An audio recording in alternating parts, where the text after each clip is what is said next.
A major merger expected in the healthcare field. West Michigan Spectrum Health set to join forces with Beaumont Health on the east side of the state. The two companies signed a letter of intent this week to start that merger process, creating one uniform system. Spectrum is West Michigan's largest provider. Beaumont is the biggest in the state.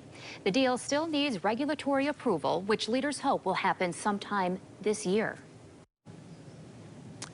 Dustin Walsh, a senior reporter at Crain's Detroit, covering healthcare, joining us now to talk about the merger.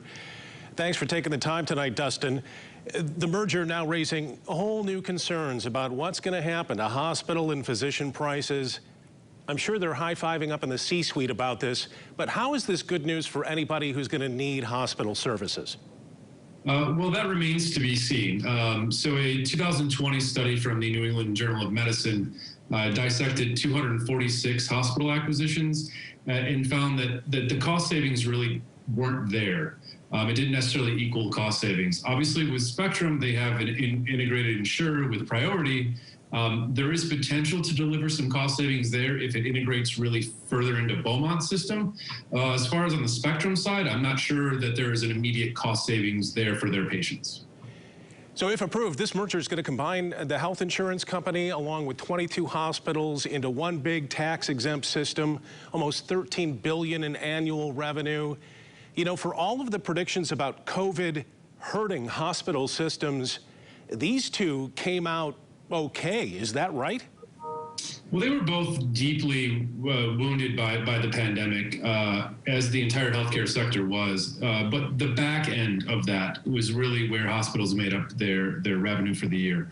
Everyone that had waited for to schedule an appointment, maybe last summer when cases were down, and then maybe earlier this year when cases were down. So they made up their costs largely. They still had a pretty big impact on their overall revenue. But yes, these two systems itself are very large. They do a lot of patient care, and they did very okay by the end of the year. And this is sort of another example of how they think they can do even better.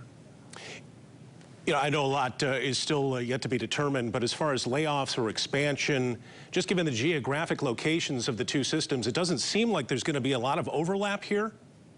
Yeah, that's what they say, and they say that there's not going to be any immediate decisions on layoffs. I think we'd all be lying to ourselves to believe that.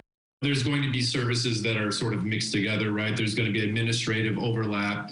I would be shocked to not see at least some pretty large layoffs that occur, you know, sort of as the integration of the two systems occurs. Yeah, it's a big merger. Tina Fries-Decker apparently will now lead the new company. Do we know what happens to the CEO over at Beaumont? Sure. So John Fox, who is a controversial figure over here in Metro Detroit, has run into own issues with physicians within Beaumont. He is going to assist in the transition, and then he's going to step away and retire from the company when the new entity is launched.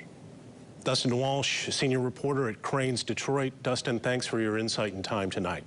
Thank you. I appreciate it.